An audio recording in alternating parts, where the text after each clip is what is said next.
নমস্কার, রকমারি রান্নাতে আপনাদের স্বাগত। আজকে আমি তৈরি করেছি ডাল পালং বা পালং ডাল। রুটি, পরোটা কিংবা প্লেন রাইস সব কিছুর সঙ্গেই এই ডালটি খেতে অপূর্ব লাগবে। এখানে এক বাটি ছোলার ডাল 2 ঘন্টা জলে ভিজিয়ে রেখে দিয়েছি।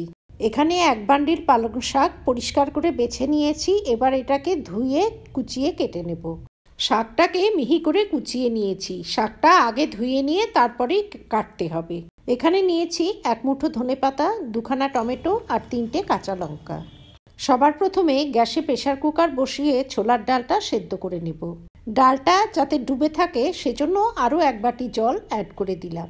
এতে আধা চামচ নুন ও আধা চামচ হলুদ গুঁড়ো অ্যাড করে প্রেসার কুকারের ঢাকনা বন্ধ করে হাই হিটে 5-6টা সিটি দিয়ে নেব। 5-6টা সিটি পড়ার পর প্রেসার কুকারের ঢাকনাটা খুলে নিয়েছি। ডালটা খুব সুন্দর সুসিদ্ধ হয়েছে, সেদ্ধ হয়েছে কিন্তু একদম গলে যায়নি। ডালটাকে ঠিক এমনভাবেই সেদ্ধ করতে হবে। তরকারির গ্রেভি বানাবার জন্য এখানে নিয়েছি 2খানা পেঁয়াজ, 1খানা রসুনের কোয়াগুলো ছাড়িয়ে নিয়েছি। আছে 4টে ফ্রাই করা শুকনো লঙ্কা আর 1 চামচ আদা গ্রেট করে নিয়েছি। এখানে আছে আধা চামচ সাদা জিরে, 3টে লবঙ্গ, 2টো তেজপাতা আর আছে হিং। গ্যাসে কড়াই বসিয়ে দিয়ে দিলাম পর্যাপ্ত পরিমাণে তেল। তেলটা গরম হলে জিরে, তেজপাতা ও লবঙ্গ ফোড়ন দিয়ে দিলাম। অ্যাড করে দিলাম 1 পিঞ্চ মতো হিং। স্লো হিটে ফোড়নটা কিছুক্ষণ ভেজে নিয়ে কুচনো পেঁয়াজটা অ্যাড করে দিলাম। গ্যাসের ফ্লেমটা এবারে হাই করে দিতে হবে। হাই হিটে পেঁয়াজের কাঁচা গন্ধ চলে যাওয়া অবধি বেশ কিছুটা সময় ধরে ভেজে নেব। কিছুক্ষণ এভাবে ভেজে নেওয়ার পর অ্যাড করে দিলাম কেটে রাখা টমেটোগুলো পেঁয়াজের সঙ্গে আরও কিছুটা সময় ভেজে নেব। হাই হিটে টমেটোগুলো বেশ কিছুটা সময় ধরে ভেজে নেওয়ার পর এতে অ্যাড করে দিলাম আধা চামচ মতো নুন অ্যাড করায় টমেটোটা খুব তাড়াতাড়ি নরম হয়ে যাবে। এরপর এতে অ্যাড করে দিলাম 1 চামচ গ্রেট করা আদার বদলে আদা বেটেও ব্যবহার করা যেতে পারে। টমেটোটা ঢাকা দিয়ে কিছুক্ষণ সেদ্ধ করে নেব। টমেটোটা সেদ্ধ হতে হতে একটা বাটা মশলা করে নেব। তার জন্য মিক্সির ছোটো জার নিয়ে দিয়ে দিলাম 1 চামচ ধনে, 1 মুঠো রসুন, 3টে ফ্রাই করা শুকনো লঙ্কা, সামান্য একটু জল দিয়ে একটা পেস্ট বানিয়ে নেব।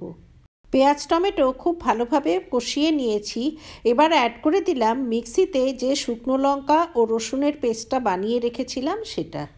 রসুন ও ধনে বাটাটা পেঁয়াজের সঙ্গে বেশ কিছুটা সময় ধরে কষিয়ে নিতে হবে।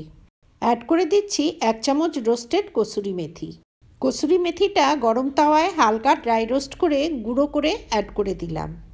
এভাবে সমস্ত মশলা বেশ কিছুটা সময় ধরে কষিয়ে নিয়ে অ্যাড করে দিলাম আধা চামচ হলুদ গুঁড়ো ও আধা চামচ কাশ্মীরি লঙ্কা গুঁড়ো। আমি মশলাতে গোটা ধনে বেটে ব্যবহার করেছি, তবে বাটা মশলার বদলে গুঁড়ো মশলা অবশ্যই ব্যবহার করা যেতে পারে। এবারে সমস্ত মশলা ঢাকা দিয়ে কিছুক্ষণ কষিয়ে নেব। কিছুক্ষণ এভাবে কষিয়ে নিয়ে অ্যাড করে দিলাম কেটে রাখা পালং শাকটাকে মশলার সঙ্গে কিছুক্ষণ কষিয়ে নেব। গ্যাসের ফ্লেম হাই করে দিয়ে ঢাকা দিয়ে শাকটা কিছুক্ষণ ভাপিয়ে নিতে হবে। ঢাকা দিয়ে কিছুক্ষণ ভাপিয়ে নেবার পর শাকটা মশলার সঙ্গে আরও কিছুটা সময় কষিয়ে নিয়েছি। এবারে সেদ্ধ করা ডালটা ঢেলে দিলাম। গ্যাসের ফ্লেম এবারে হাই করে দিতে হবে। অ্যাড করে দিচ্ছি আধা চামচ গরম মশলা পাউডার অ্যাড করে দিয়ে হাই ফ্লেমে ডালটা আরও কিছুটা সময় ফুটিয়ে নেব। অন্যদিকে গ্যাসের অপর প্রান্তে একটা তড়কা প্যান বসিয়ে এতে দিয়ে দিলাম 1 চামচ ঘিটা মেল্ট হয়ে গেলে এতে বেশ খানিকটা রসুন কুচি অ্যাড করে দিলাম। রসুন কুচিটা বেশ লালচে করে ভেজে নিয়ে অ্যাড করে দিলাম আধা চামচ গোটা জিরে। এতে কয়েকটা চেরা কাঁচা লঙ্কা ও শুকনো লঙ্কা অ্যাড করে দিলাম। গ্যাসের নব বন্ধ করে দিয়ে এটা কিছুক্ষণ ভেজে নিয়ে এতে আধা চামচ কাশ্মীরি লঙ্কা গুঁড়ো অ্যাড করে এটা ডালের মধ্যে ঢেলে দিলাম। ডালে খানিকটা ধনেপাতা কুচি অ্যাড করে দিয়ে গ্যাসের নবটা বন্ধ করে দিলাম। ধনেপাতা কুচিটা ভালোভাবে মিশিয়ে দিতেই পালং ডাল সার্ভ করার জন্য একদম রেডি। আমার এই রেসিপি যদি ভালো লাগে তবে ভিডিওটিতে লাইক করবেন, শেয়ার করবেন। ভবিষ্যতে আরও রেসিপির জন্য আমার চ্যানেলটি সাবস্ক্রাইব করার অনুরোধ রইল।